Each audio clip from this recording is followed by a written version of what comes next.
থাকতো। কথা বলেন ঠিক কি না? সেই সময় আপনার মা আপনাকে ডান পাশে রাখলেন। ওই শীতের দিনে আপনি ডান পাশে প্রস্রাব করে দিয়েছিলেন, আমি ডান পাশে প্রস্রাব করে দিয়েছি। পৌষ মাসের শীতের দিন, এখন কম্বলের অভাব নাই, লেপের অভাব নাই।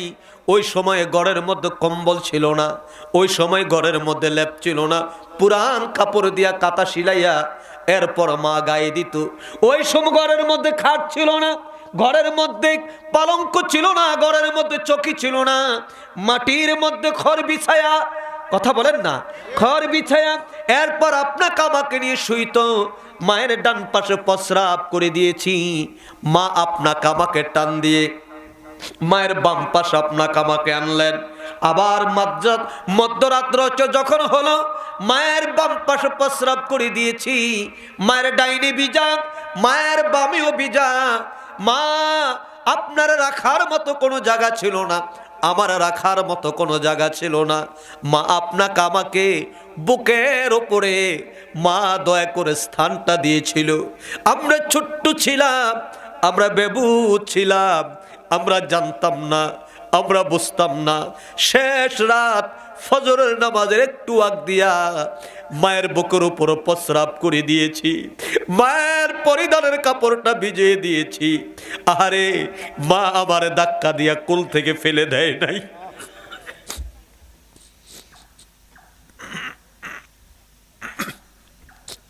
মা আপনাকে আমাকে ধাক্কা দিয়ে কোল থেকে নামায়া দেয় নাই, ঘর থেকে বের করে দেয় নাই, বরঞ্চ মা আপনাকে আমাকে কোলে নিয়ে আল্লাহর দরবারে ফরিয়াদ করে বলেছিল, আল্লাহ আমার জাদু মনির যেন ঠান্ডা না লাগে, আমার ছোট্ট মনির যেন ঠান্ডা না লাগে, আল্লাহ আমার জাদু মনিটার তুমি হেফাজত করো।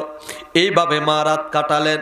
অন্যদিকে বাবা এই শীতের রাতেও বাবা আপনাকে আমাকে লালন পালন করার জন্যে, আপনাকে আমাকে শিক্ষিত করার জন্যে, লেখাপড়া করানোর জন্যে, চিকিৎসা করার জন্যে, আহারে পৌষ মায়া শীতের রাতেও রিজিকের সন্ধানে গভীর রাতে এই পদ্মা নদীতে মাছ ধরার জন্য চলে গেছে। কথা বলেন ঠিক কি না?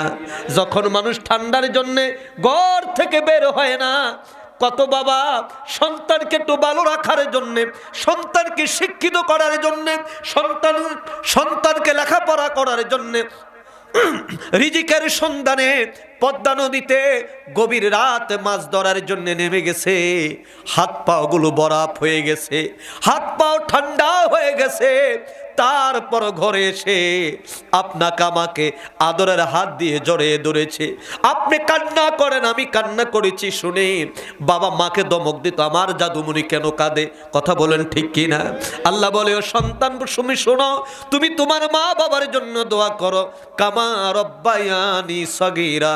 আল্লাহ যে রূপ আমার ছোট্ট মা আমার ছোট্ট বেলায়, আমার মা আমার বাবা আমার অন্যায়গুলো দেখে নাই, আল্লাহু আকবার বলেন, আমার মায়ার হাত দিয়ে স্নেহ করলো, মায়ার হাত দিয়ে আমার লালন পালন করলো। কেমন মায়ার হাত! কত বড় অন্যায় করেছি, তারপর মা আপনাকে আমার উপরে, আপনার আমার জন্য মা রাগ করে নাই, বাবা রাগ করে নাই। এই যে রমজান মাস চলে গেছে, আমার প্রিয় ভাইয়েরা, আমার বন্ধুরা, বাবারা, একটু গভীর মনোযোগ দিয়ে শোনেন।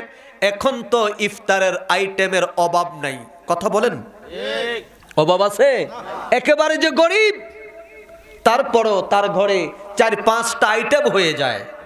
কিন্তু আজ থেকে 20 বছর আগের যে ইতিহাস, অনেক মা ফান্তা বাচ্চারা ইফতার করার আর অন্য কোন আইটেম ছিল না।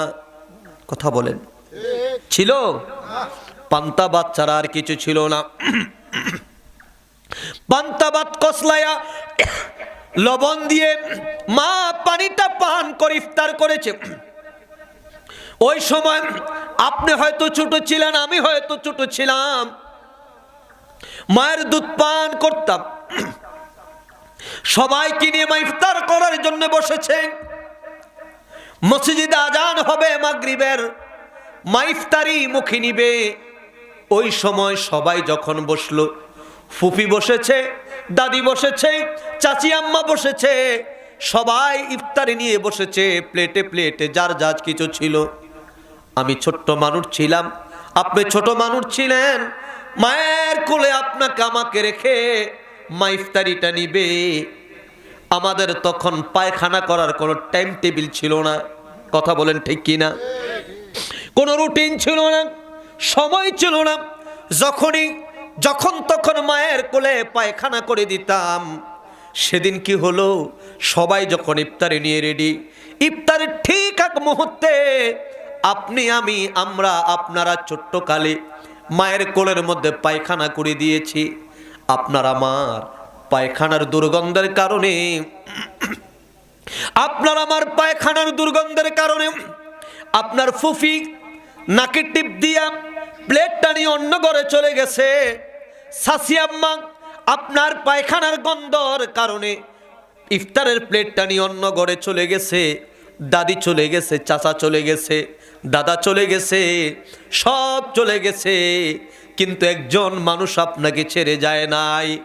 আপনার আমার পায়খানা করার পরেও, গন্ধ পাওয়ার পরেও আপনার কোল থেকে ফিক্কা মেরে দূরে ফেলে দেয় নাই, বরঞ্চ আপনার আমার পায়খানাটা কাপড় দিয়া প্যাঁচ দিয়া ধরে এক হাত আপনার কোলে রেখেছে, অন্য হাতে পানির গ্লাসটা নিয়ে বিসমিল্লাহ বলে পানি দিয়ে ইফতার করেছে।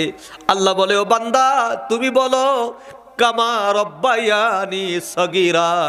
আল্লাহ আমার মা বাবা যেমনি ভাবে আমার ছোট্টবেলায় আমার লালন পালন করতে গিয়ে আমার অন্যায়গুলো, অন্যায়